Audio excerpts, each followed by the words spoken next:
Hi, my name is Alicia Creti and you're watching Backstage.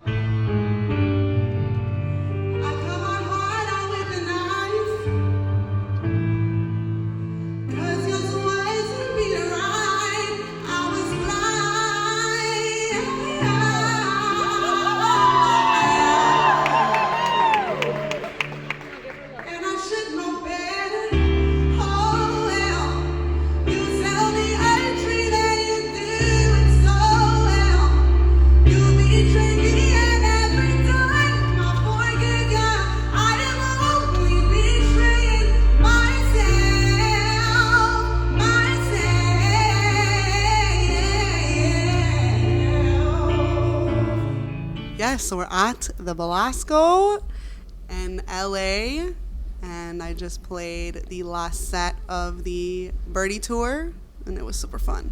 So throw away your love letters. I thought it'd make me feel better. So 2020, I'm in university. I'm studying finance at Concordia, John Molson School of Business. And we're on hour 13 in the library, taking a little break. TikTok is a brand new app, so me and my friend are just like scrolling in the middle of the bookshelves. And we have what is very similar to a girl's conversation in the girl's bathroom, like drunk at a club.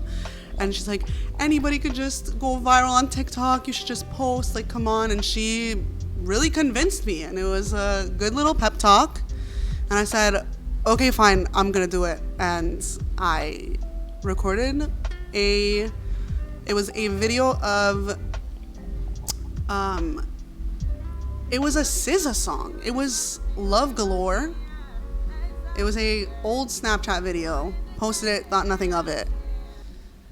Did it every now and then for a sec, and eventually the first video that kind of popped off was All I Want for Christmas Is You. And at that point I was like, okay, so this has, you know, a little bit of views, like let me keep this up. Now it was kind of like in one, and then I uploaded session 32, and I remember even filming that. Like my friend was right next to me, we were about to go for a walk, recorded it, I was like, okay, it's good, put my phone down, left, and then came home to like my phone blowing up, and I got connected to my manager that way on Instagram. And we've been working together ever since, pretty much.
So when it comes to my original music, because I got started with covers while I was kind of going back and forth to LA to, you know, work in the studio for the first time, and write the majority of the songs that are on the EP now, minus Congratulations, which is one that I wrote by myself in my childhood basement at the piano, just like sobbing after a breakup.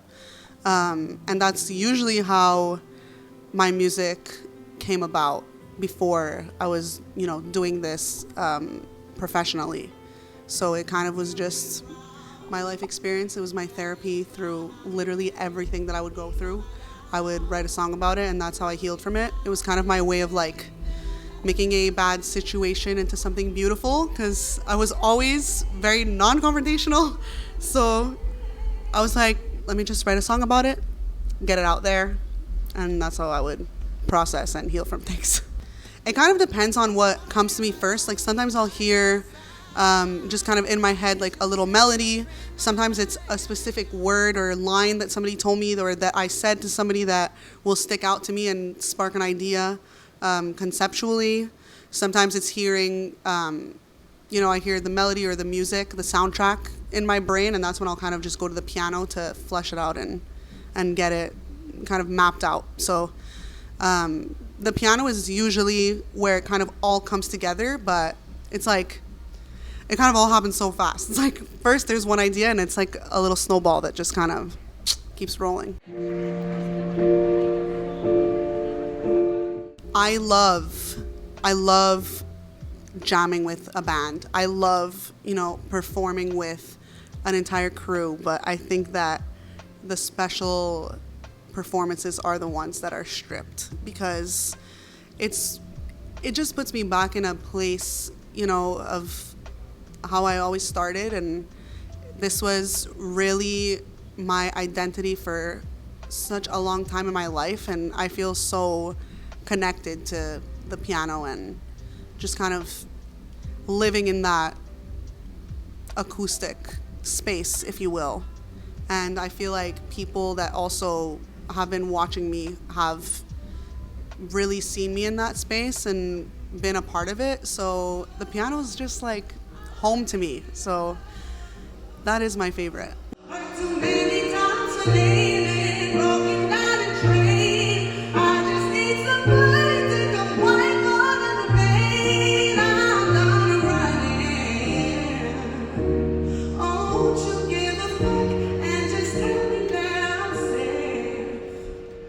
There's a lot of songs that didn't make the cut. So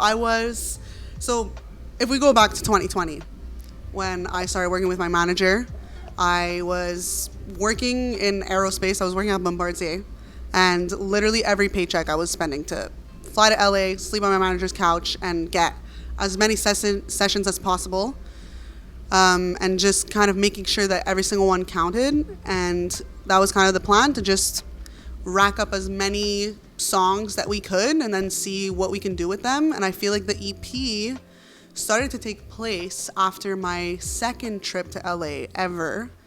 And I had this batch of songs from the first trip, and a lot of them did make it onto the project. And then I had a few from that second trip.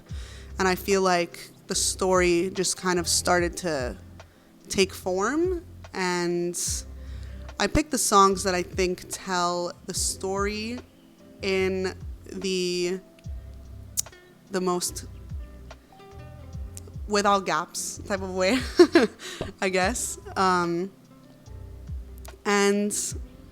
yeah, it's really just how I felt for a long time in my life, and exponentially in that first year, essentially, that I started working with my manager just independently. And it was exciting, and it was scary, and it was a huge adjustment and a huge environmental change, and it was difficult for me to kind of process everything that was going on. And I feel like even today sometimes I see things online, and I'm like shocked that it's me, and it's like this weird, like, out of body, like, oh my God, I can't believe that's me. But I'm very grateful to be here, and yeah, I love this. So I've been feeling strange, not like me before. Feel like I have changed, don't love like I used to.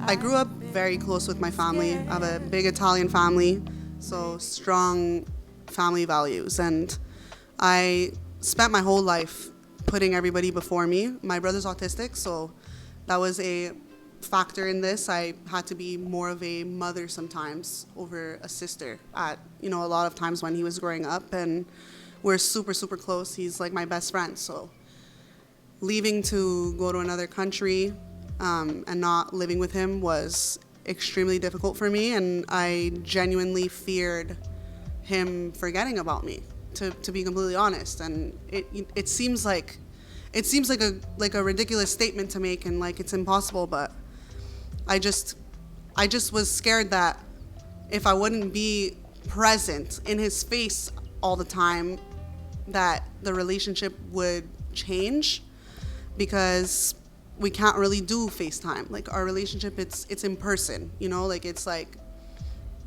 chasing each other around the house. It's like doing a puzzle together, and to get his attention on the phone is really hard. So it was a big sacrifice, I feel like, to leave, but I got to a point in my life where I was just so unhappy with what I was doing because it kind of caught up to me that I had a year left of university, and I was like, I'm proud that I did this degree and I don't regret it, and I'm grateful for education, but I don't like this, and it's just not what I want to do. But I, you know, it was always instilled in me to have that like risk averse mindset and get a stable job, get a 9-to-5, something that is sustainable and more or less guaranteed.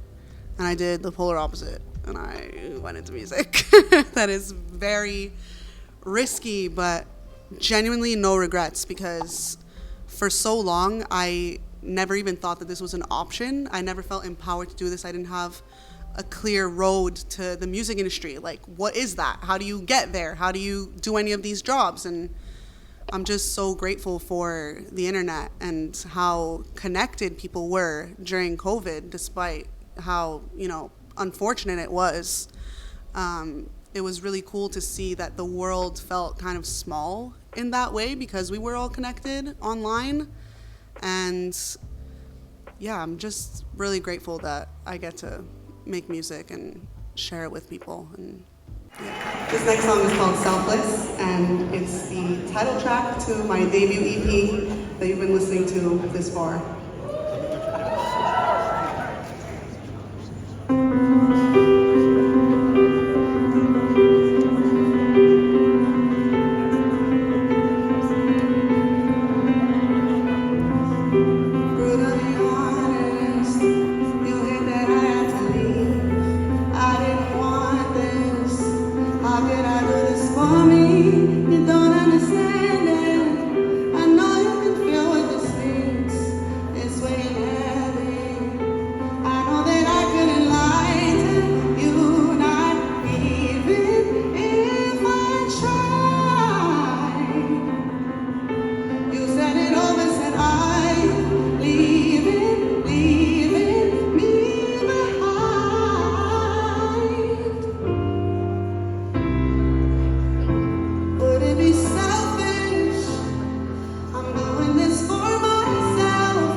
I'm so grateful that we have live music back, especially after the pandemic. I feel like that was something that, you know, we were robbed of, and it would be so unfortunate if it, you know, didn't come back.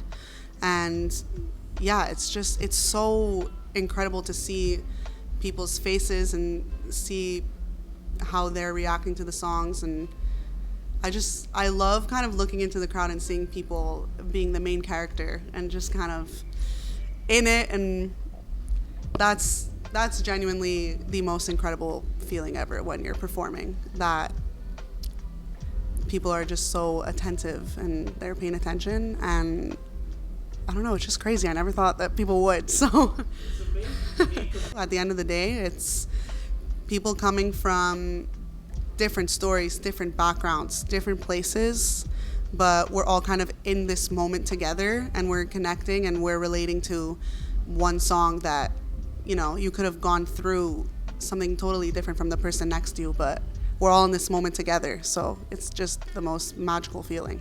Something don't feel right. You got a way with spinning the truth. Definitely keep your eyes peeled. Been dropping a new song every month until the project is out at the top of next year, 2024. It'll be out in something like January, February. And I'm really excited. It's called Selfless. And yeah, it's my little baby. So I just dropped a song called Crazy. And I love this song. It's a bop. It's a bop. I love this. So my name is Alicia Creti. You can find me at Alicia Creti on all platforms. Hope to see you there.